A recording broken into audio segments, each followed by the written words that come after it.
Bienvenue dans le 19-20 politique avec Gilles Bornstein. Bonsoir. Bonsoir à tous. Et notre invité ce soir, Aurore Berger, porte-parole des députés marcheurs à l'Assemblée, députée des Yvelines. Bonsoir. Bonsoir. Voilà 2 jours qu'on parle de ce rendez-vous crucial des Gilets jaunes à Matignon. C'est ce qu'on appelle faire pchit. 2 Gilets jaunes seulement reçus. Le premier qui part très vite car il ne peut pas filmer la rencontre avec son téléphone portable comme il le souhaitait.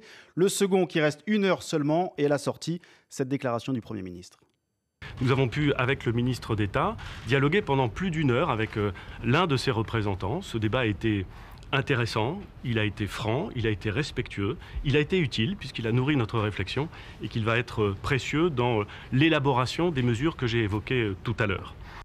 Débat franc, respectueux, utile, dit le Premier ministre. On a envie d'ajouter un adjectif. Ridicule, non ? On a des gens qui, depuis plusieurs jours maintenant, manifestent ou parfois bloquent.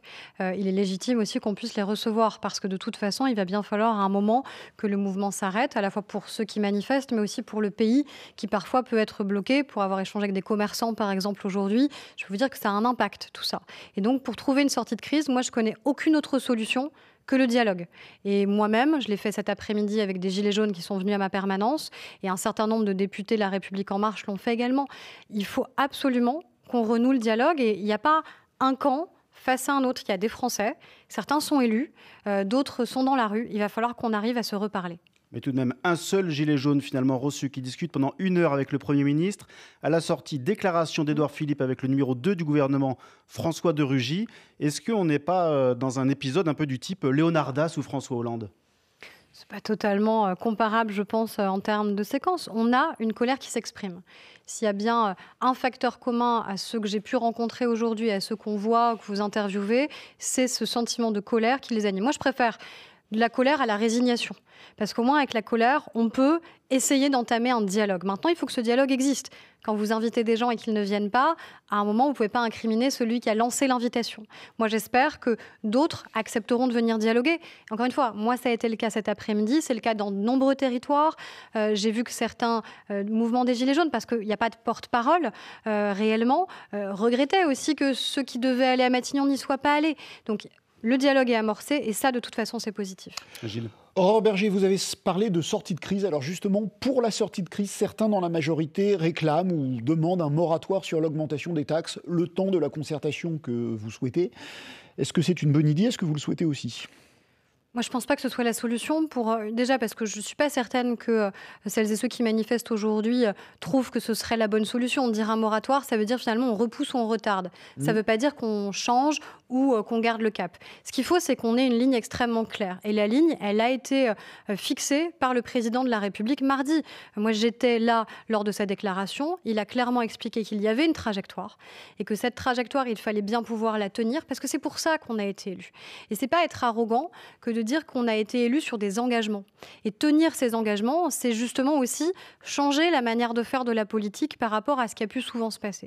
Et le président de la République a aussi ajouté: garder la trajectoire, ça ne veut pas dire qu'il n'y a rien à changer. Et il l'a dit notamment sur la taxe carbone, quand il a parlé du pétrole qui augmente et donc il n'y a pas besoin peut-être de surajouter dans ces moments-là. Donc il y a ces premiers pas et il y a surtout, encore une fois, toutes ces concertations qui doivent exister dans les territoires. Je ne suis pas certaine que la solution, ce soit un moratoire, des états généraux, une grande conférence nationale, parce que les solutions qu'on doit réussir à faire émerger, vous savez, elles ne sont pas les mêmes dans le village à Pont-Évrard où j'étais cet après-midi, qu'à Paris, à Marseille ou à Romorantin. Il va bien falloir qu'on arrive à dessiner ces différentes solutions-là.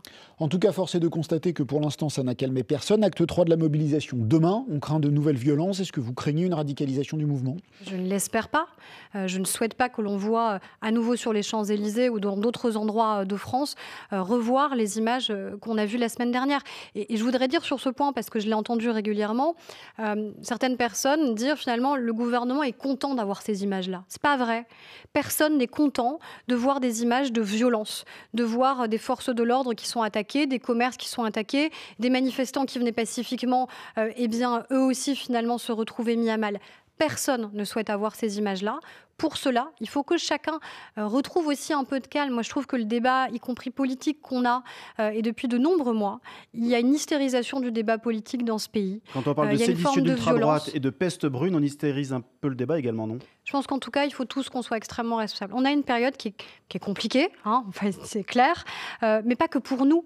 Elle est compliquée pour la démocratie représentative, parce que quand j'entends aussi certains messages qui sont de dire on va marcher sur le Sénat parce qu'il faut supprimer le Sénat, les députés, ça sert à rien, quels qu'ils soient, nous comme les autres, ça veut dire qu'on ne croit même plus en la démocratie représentative. Vous savez, hier, on a voté à l'unanimité de l'Assemblée une proposition de loi, donc ça veut dire que ça vient des députés, en l'occurrence de la majorité, sur les cancers pédiatriques, pour augmenter la recherche pour les cancers dont les enfants sont les victimes. Moi, je me suis sentie très utile en tant que députée et en tant que membre de cette Assemblée hier quand on a voté ça. Ça sert aussi à ça, la démocratie représentative. Allez, on change de sujet. La République En Marche aura demain un nouveau patron pour remplacer Christophe Castaner. Le suspense est insoutenable. Ce sera Stanislas Guerini. Les jeux sont faits d'avance. Le candidat qui est en face de lui n'a aucune chance de gagner.